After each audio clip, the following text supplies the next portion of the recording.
Perkenalkan Bu, kami mahasiswa dari PGSD Unimed Stambuk 2021. Kami izin Bu untuk melakukan wawancara perihal materi bilingual, yaitu tugas mini riset kami Bu. Nah jadi di sini kan Ibu sebagai guru di sekolah bilingual, maka kami ingin menjadikan Ibu sebagai narasumber kami. Ibu bersedia kan Bu? Ya, saya bersedia. Baik, terima kasih Ibu. Langsung saja teman saya akan membacakan pertanyaannya ya Bu. Sebelumnya saya izin untuk mengkonfirmasi data sekolah kita ya Bu. Nama sekolah ini adalah SD Swasta Pancabudi Medan dengan NPSN 10210649 yang beralamat di Jalan Gatot Subroto, Kelurahan Simpang Tanjung, Medan Sunggal, Kota Medan. Yang status sekolahnya adalah swasta dengan akreditasi sangat baik ya. Tapi sebelumnya saya mau bertanya, dapat pilihan observasi ke sekolah kami dari mana? Sebelumnya teman saya, mamanya kan guru di sini, guru di SMP. Terus saya tanya-tanya, Miss Endang, saya tanya-tanya, terus katanya sekolahnya belajarnya ada bilingual di hari Sabtu gitu. Jadi diajak kemari, jumpa sama Sir Dirman. Sebenarnya kalau kami setiap hari kayak kami kan ada 2 program tuh, ada regular sama bilingual. Nah, jadi kebetulan bedanya regular sama bilingual, kalau regular itu kita hanya kalau untuk SD bahasa Inggris itu kan hanya tidak ini ya, apalagi semenjak kurikulum merdeka bahasa Inggris itu sebagai pelajaran pilihan, ya kan? Kalau dulu kan bahasa Inggris ini dibilang pelajaran mota-mota, ya kan? Jadi di sebagian sekolah memang tidak mengutamakan pelajaran bahasa Inggris karena mereka kan hanya mulok kayak pelajaran mulok-mulok yang lain ya, tambahan ya kan. Kalau di kita swasta, nah salah satu tambahan untuk pelajaran kita tuh tadi bahasa Inggris. Jadi bahasa Inggris di Pancabudi ini ada 2, namanya program reguler sama bilingual. Kalau bilingual ini kita satu kelas itu, satu level itu ada 5 jam pelajaran. Kalau umumnya kan bahasa Inggris itu 2 les ya. Nah, karena dia kan mota-mota, tapi karena program kita ada bilingual di sekolah kita, makanya kita naikkan jamnya jadi 5 JP. Nah, jadi apa bedanya reguler sama bilingual? Kalau bilingual tadi bahasa Inggrisnya agak lebih ditambahkan dalam pembelajaran. Contohnya kalau untuk di reguler kami tuh memakai buku dari nasional. Sedangkan kalau bilingual kita pakai buku Cambridge atau Medan Pustaka Mas seperti itu. Jadi memang kita pakai campur digodok dari kurikulum nasional dengan kurikulum Singapura seperti itu. Jadi memang jelas perbedaan ya. Makanya kalau di reguler bahasa Inggrisnya masih dasar.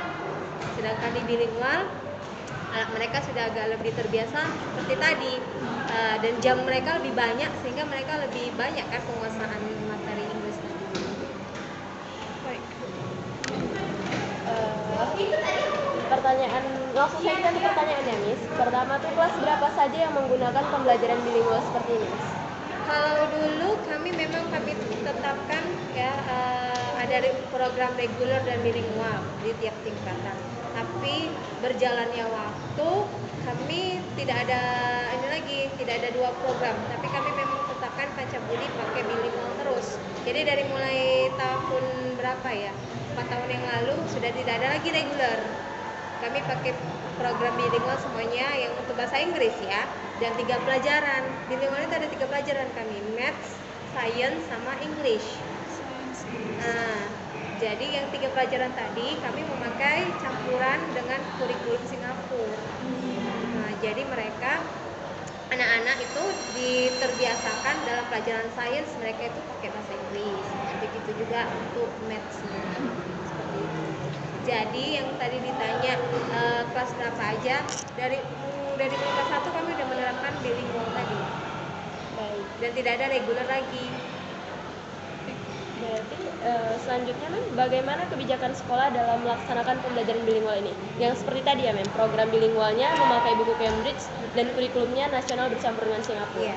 Itu kebijakannya seperti itu ya Mem. Kebijakan Selanjutnya seperti apa implementasi pembelajaran secara bilingual ini?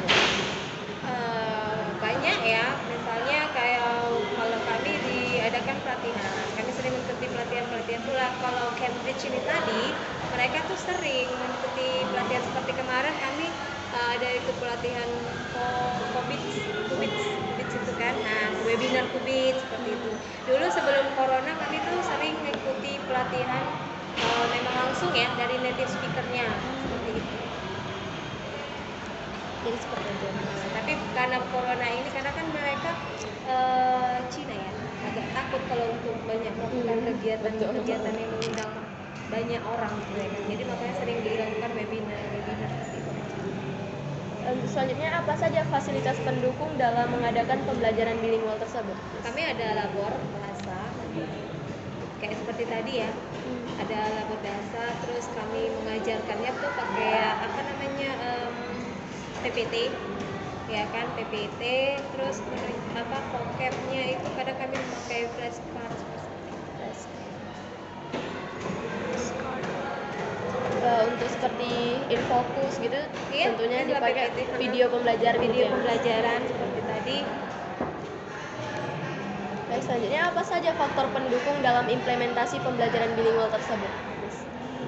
Contohnya seperti apa? Misalnya faktor pendukung dari MIS-nya atau dari sekolahnya atau dari muridnya sendiri itu?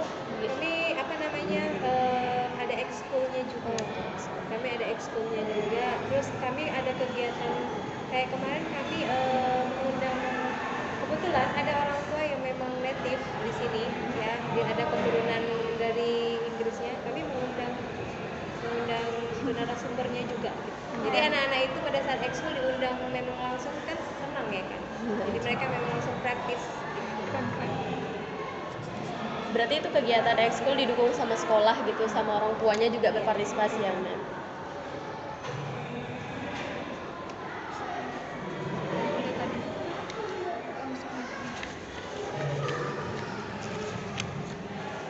Pertanyaan selanjutnya, seperti apa model pembelajaran yang digunakan dalam kelas bilingual, Miss?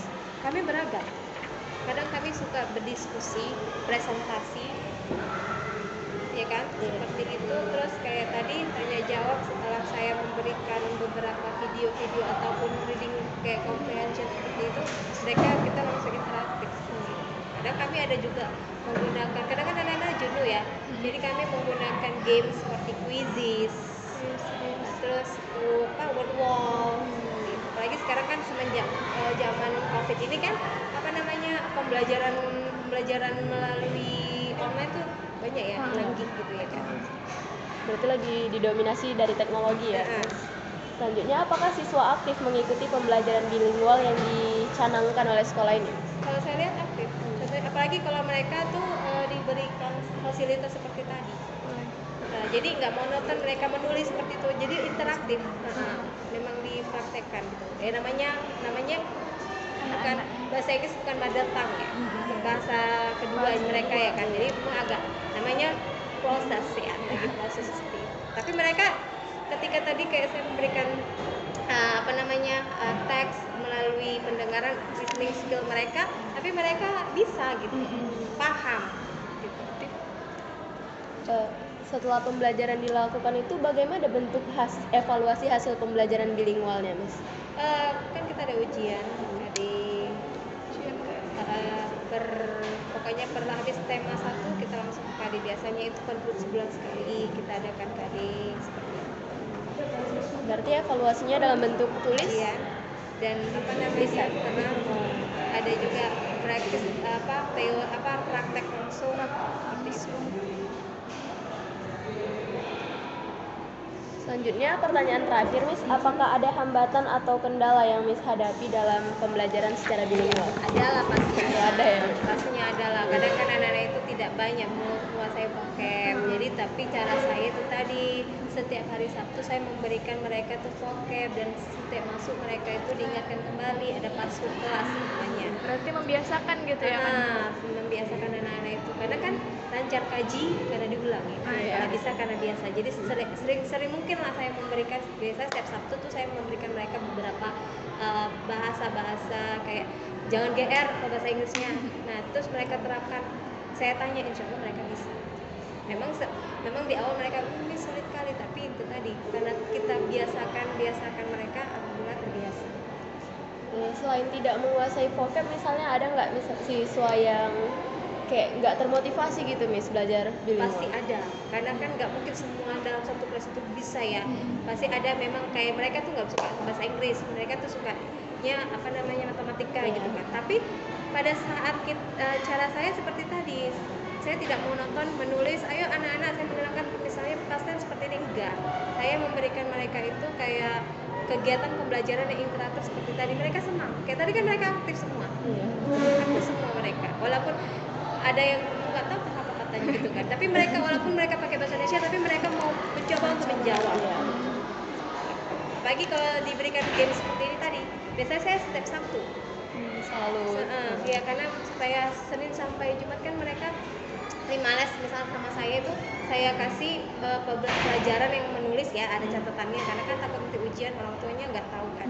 Tapi di setiap Sabtu saya selipkan seperti tadi, jadi mereka tuh biasa Sabtu kan, apalagi kalau kami ya orang tuanya kan weekend libur, banyak yang nggak masuk karena kan mau jalan-jalan dan apa. Jadi kalau saya buat seperti itu, insya Allah mereka pada datang karena Sabtu itu enak pelajarannya, nggak membosankan Inggrisnya tuh pelajarannya. Jadi untuk hari ini tadi tuh kelas datang semua atau gimana? Insya Allah mereka ada satu orang pada yang ada. Hanya satu ya? Baik Miss, ini pertanyaannya sudah selesai. Kami ingin meminta tanda tangan Miss. Miss-nya apa itu? Saya pun tamatan dari Unimed, Tapi bahasa Inggris. Wah, udah lama, 2008. Saya tamat 2008, tampil 2004. Kita baru setahun.